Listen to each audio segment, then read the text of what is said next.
Okay, so I want to show you how I would approach writing a sentence on a slide and then writing my explanation. So first of all, I want to add a new slide to my presentation about my adorable cat, and I've gone to Google Classroom, where I'll find at the bottom where it says les outils, which means the tools, where it says fait de référence les adjectifs, and that from there I can open the list of adjectives. So I'm looking here, what is another adjective that I haven't used that I could use to describe my cat?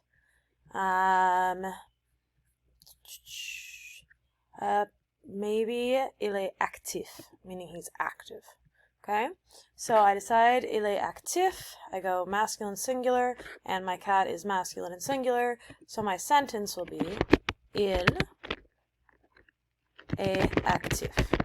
If I want to make sure that est is spelled correctly and that that is the correct conjugation of the verb être, to be, I can also go to classwork and go to fait de référence les verbes, and that opens up this reference sheet right here. So this is the one that you had during the quiz that you now have on Google Classroom. So I look, and it's supposed to be il and être, which is il est, so I know I am correct, so il est actif. And that is my first, that's my overall sentence.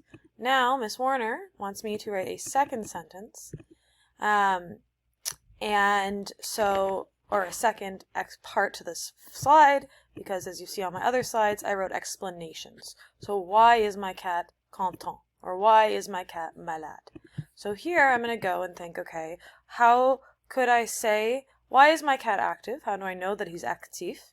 And how could I say that in a way that I actually know how to say in French?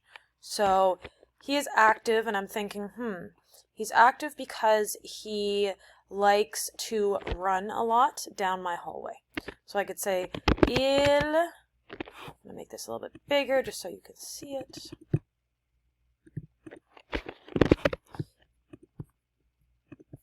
Il aime. Now it's the verb aimer. If I do I remember how to conjugate aimer? Maybe, maybe not. I look, aimer is a ER verb, so I know I remove the ER. And then it's il, so it's an ER verb, so I just add an E. So remove aimer, so as done here, aimer, remove the ER, and then it's il, troisième personne, singulier, so I add an E, il aime. So I can add, instead of il aime, I take off the ER and add an E. Donc, il aime. Now I go, how do I say to run? Now as a French teacher, I do know how to say this, but if I didn't, I want to show you some of the other things I have open. So I have those two reference sheets from Classroom that I can have open, or you could have the physical copies next to you. But I also have a number of dictionaries open that I use for different purposes. And I have this even when I'm writing all the time, because I want to be able to say things in the best way possible. So I often have multiple dictionaries open. Most people who are writing in their second language do, even people who work as professional translators, if you want to be able to translate or write something in the best way possible in another language. So I have Word Reference open, of course, I have Reverso open, and I have another web dictionary that I like that I will also link on Classroom called Linguae open. I also have something called Bon Patron open that I can use to edit later. So those are all my tabs up here. So I want to say il aime, and he likes to run, but I don't know the verb to run. Well, I could look on this list. Do I see the verb to run anywhere? Oh, no, Miss Warner didn't put it on this list, so I'm going to need to look it up. Il aime run, and I can look up run, and then I see il aime courir. Il aime courir. And so I can write il aime courir. Because it's the second verb in the sentence, I don't need, or in this part of the phrase, I don't need to conjugate it because I conjugated aime, the verb aimer. So when you use two verbs in a row, the second verb doesn't need to be conjugated. So I could say he likes to run. Now I'm thinking he likes to run all the time. He likes to run down my hallway. Those are two ways I'm thinking. And I'm like, I think it would be simpler to say all the time that's a phrase that I can search. Versus he likes to run down my hallway.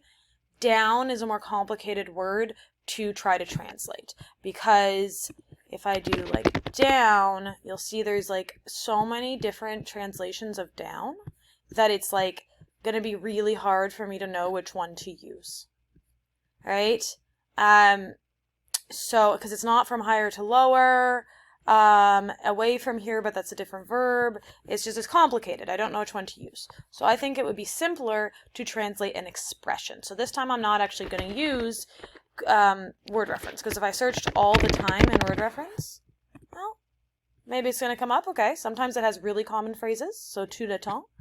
But sometimes word reference isn't so great with multi-word translations. So I might go to Reverso and say all the time, and Reverso is much better with those expressions like tout le temps. And then one thing that's really nice about Reverso is it will give me multiple examples.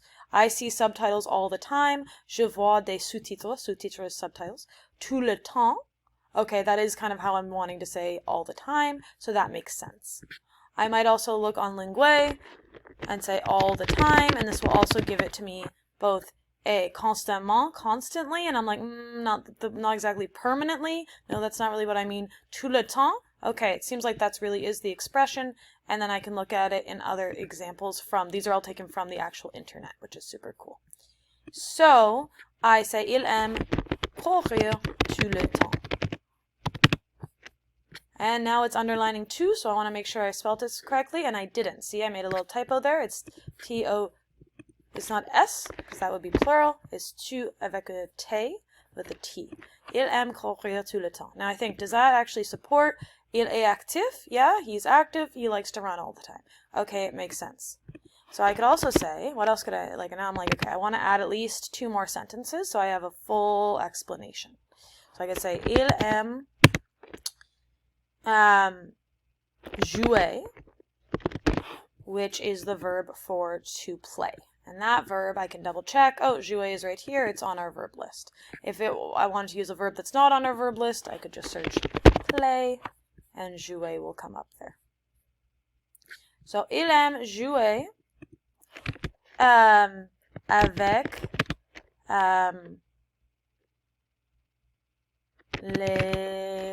the other cats.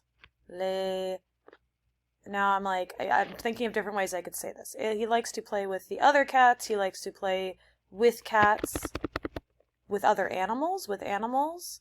I'm trying to think of what would be the best way to translate.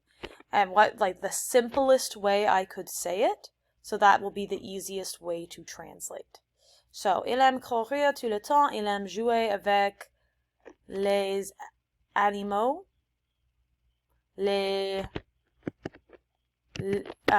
Ses amis, avec, he likes to play with his friends. So if I said he likes to play with the cats or with the other cats, I think that'd be more complicated to translate, because other is an adjective and then you have to agree it, and it's much harder. So I'm just going to say with his friends, and that will make sense because he's a cat, so of course his friends are going to be other cats. Right? So il aime jouer avec ses amis. And I want to add one other sentence. I'm a little stuck right now. What's something else I could say that would work? And now I'm also thinking avec ses amis. How do I know how to say his friends? Well, if I go something like here and search his friends, that's not going to come up, right? They just came up with friends. So this is again where I might go to Reverso, his friends. Why is it not good? His, so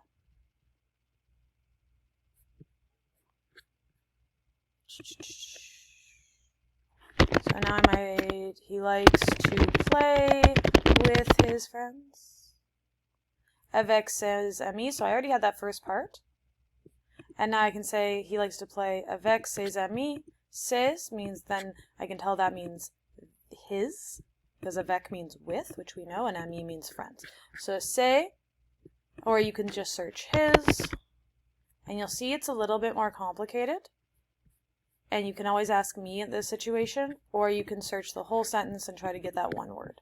So, il aime jouer avec ses amis. Okay? And I would keep going like this. I would try to add at least one more sentence. 2 sentences is your minimum. I would say you want to go to at least 3 sentences for slightly more marks, or even 4 sentences explaining each sentence you have written. I hope that makes a little more sense, because what I've been seeing people do is use Google Translate, which I understand why you would do that. I understand it can be quicker, but also because you might feel like, I just don't know how to do this. So I'm not going to get mad at you for using Google Translate. I know sometimes it feels like the only option because you just have no idea how to write in French.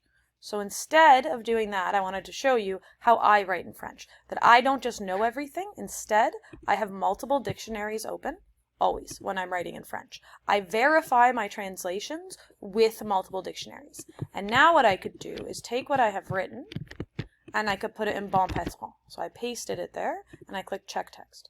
And if it finds any errors, it will underline them. It didn't, and I think that's partially because I stuck with really basic sentences. I do have errors sometimes, even though I am a French teacher. But I check them. I use multiple dictionaries to verify my translation. I read through the different examples. I read through the examples, the explanations at the bottom, and I use all the resources I can in terms of reference sheets and all of that. Then you might still end up with some mistakes, but at least it's much better that you make mistakes in your own writing than I simply won't accept something that I know is written through Google Translate, and so then that becomes a 0, right? So it's much better that you do this, and let's say you made a mistake and you said il, and you conjugated this wrong, right? That's not the correct conjugation for aimer, because this is the plural conjugation, not the singular conjugation, but that's okay. I am simply going to take off maybe a half mark for that versus a 0 because I can tell you didn't actually write it. I hope that makes you feel a little bit better.